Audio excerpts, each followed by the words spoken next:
I teach a lot of beginner students, and one of the things that happens all the time is I get new students who are saying, you know, my chord doesn't sound right, or I'm having trouble with this chord, or what have you. There are some challenges when you're a new guitar student. You don't have any experience with the kinds of manipulations that we're asking our hand to do. And so everything seems a little bit challenging. There are a few little things that we need to adjust and pay attention to. Getting this to sound nice can be challenging at first. And don't be discouraged, it's challenging for every guitar student. The answer, in summary, to this problem is to hold the notes on the guitar down perfectly with straight fingers at the right angle and with our fingers in the perfect position. But we have to learn how to do that. So here are some tips to analyze your problems and how to solve them. We're going to use this first chord as an example. This is an E minor 9, okay? And I'm playing 2nd fret of the high E string, 3rd fret of the B string, 4th fret of the D string, but I'm playing all the strings. That's a really nice open chord. To discover if I'm having any problems with my chord, what I want to do is put my fingers on each note one at a time. Just play the first note. Okay, just that first string. Now I'm going to put the second note on. Now I'm going to put my third note on, which is on the D string. And what I'm listening for in particular, you can just strike the strings you're holding and any open strings in between them that you need to hear, and just play. Okay, so that was a slightly imperfect. My second note was slightly imperfect, and that's good because that's what you're going to encounter. Okay, there it is, perfectly clear. If you have any problems, like for example, you might have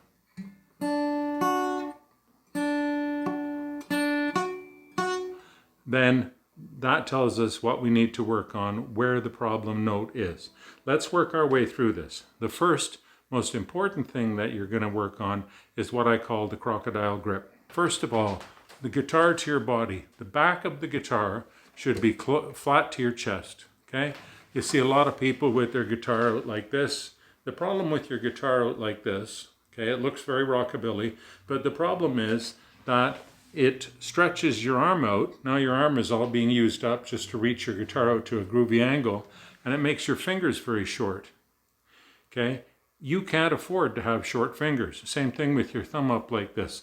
So hold the guitar close to your body, at least when you're first learning to play the guitar. It keeps your guitar in a position where you can easily control your fretting hand, in my case, my left hand. Okay, that's the guitar position. The crocodile grip itself is this, okay? The crocodile grip itself is this, okay? So I'm going to go on the other side here, and there's my crocodile. Okay, thumb is only coming up about 2/3 up the finger. My fingers are very straight. And all I do is I put my crocodile in the water hole and put my guitar in my crocodile's mouth. As I turn around, you can see that my thumb is straight, parallel to my pointer finger, and is really only about halfway up the neck. Okay, that's a crocodile grip. And we do that because it makes our fingers longer, stronger, we have more control. Don't be a monkey grip. Monkey grip shortens your fingers, gives you less strength, less control, harder to work with. Crocodile grip is going to solve your problems. I strongly recommend use a strap because it lets you control where the guitar is without you having to use your arms and hands to hold the guitar in place. Step 2 is place your notes precisely. I'm going to go through this all in close-up. Positioning notes, whether you're playing chords or lead, always try to position your notes into the sweet spot. You're positioning the tip of your finger right behind the fret, okay? It's not quite on the fret, which is over here, just a 1/16 of an inch behind. That's the place where it's easiest to hold the notes down. And if I'm holding all my notes down, and it's harder for me while I'm holding down multiple notes, the more accurately I get into the sweet spot, I get these beautiful clear notes with almost no effort at all. Okay? And the reason is because that's the place where it takes the least amount of pressure to get a perfect note. My fingers here, I'm barely pressing. Perfect note. If I move my finger back 1/2 inch over here, same pressure. I have to press down harder. And if I press down too hard, I'm going to detune the note. You'll hear it here. I don't want to detune the note. Put your fingers right behind the fret. If they're too far over the fret, you'll mute the note. You don't want that either. Just right behind the fret. That's the perfect position. If I get my fingers into that exact perfect position, then my notes are going to sound like this. The next issue that comes up for students is I need to see the notes. Eventually, we want to play entirely by touch, but that's not going to happen in your first few lessons. So we do need to be able to look down at the guitar neck and see where our fingers are, or see where we're trying to get our fingers to. Okay? However, you don't have to hold your guitar like this to be able to see where your fingers are. If you need to peek at the guitar, here's the trick, and here you can see my arm and what it's doing. I need to get my fingers onto my notes, but I don't really know my note locations by touch yet. You will eventually. So if I need to look at my fingers to see where my notes are, what you do is you use your arm and you pull the top part of this lower bout, pull it towards you a little, and you can see what it does is it tilts the guitar very slightly without having to take it way out here and look at it.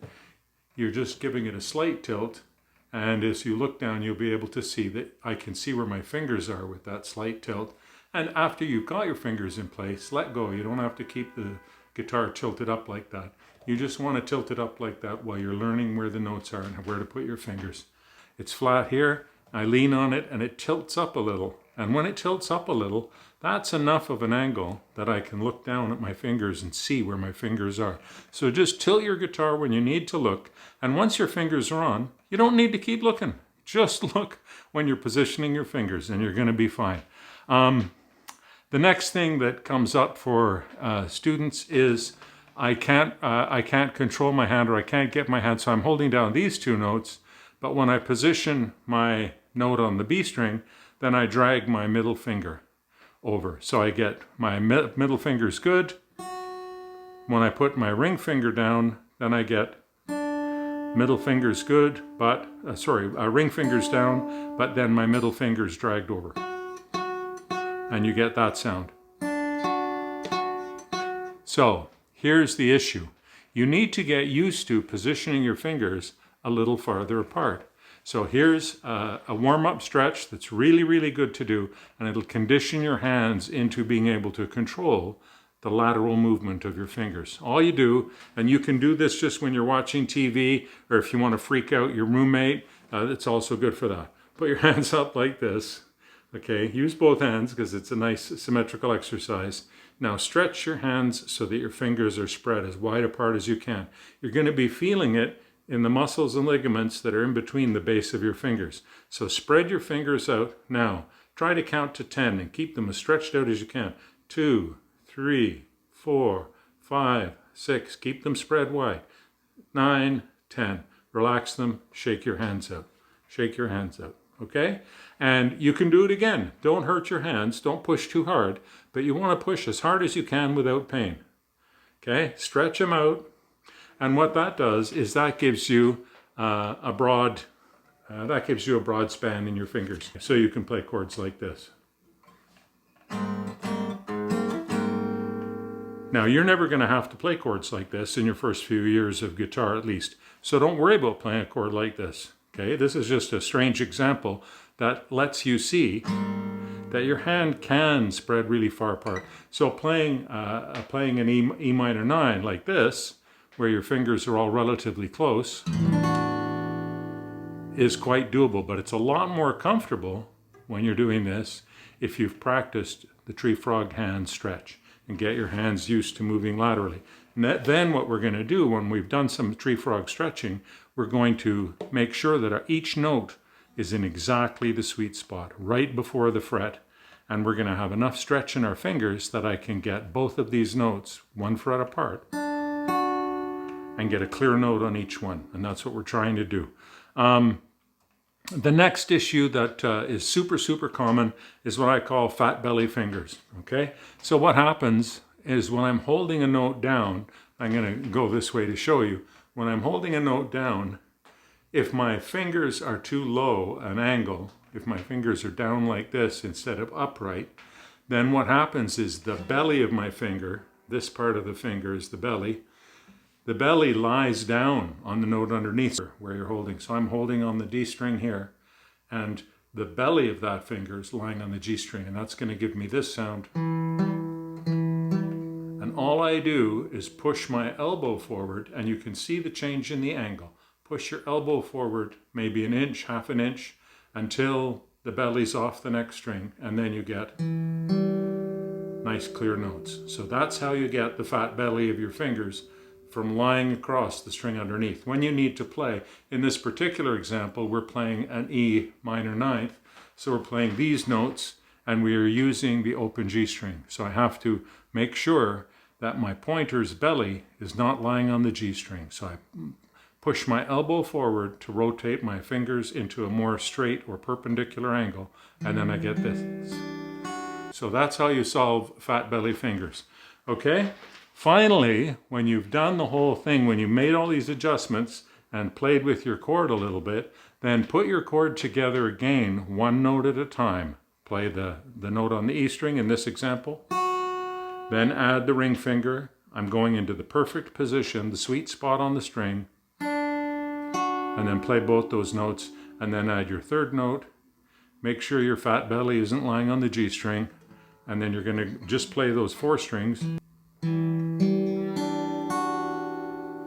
Okay? And then I'm going to play the whole chord.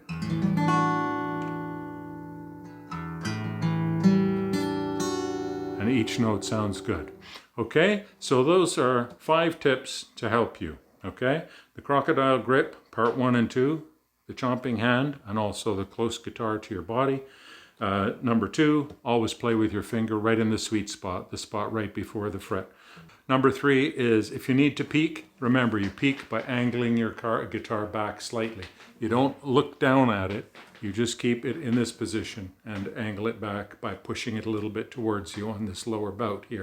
That's what this thing is, that's the lower bout. So just pull that towards you a little, and you'll get a slight angle on the fretboard like that. And that's enough for you to be able to see where your fingers are. Make sure you're doing some tree frog hand stretches so your fingers can go really wide apart, because it makes it easier when you have notes on adjacent frets. Okay, I've got to be able to spread my hand out and still be able to control my fingers being in the sweet spot. Okay, and finally, fat belly fingers. So these are the bellies of your fingers, and we have to be able to get those bellies up off the adjacent strings. So if I'm playing this note on the D string here, if I'm playing the note on the D string, if my angle of my finger is too low, my belly is going to hang on to the G string, and it's going to sound like this. So the way I adjust that is I push my elbow forward, and it raises the angle of my finger. I push the elbow forward and see how it raises the angle of my finger. And now I have no belly on the string, and you get clear notes.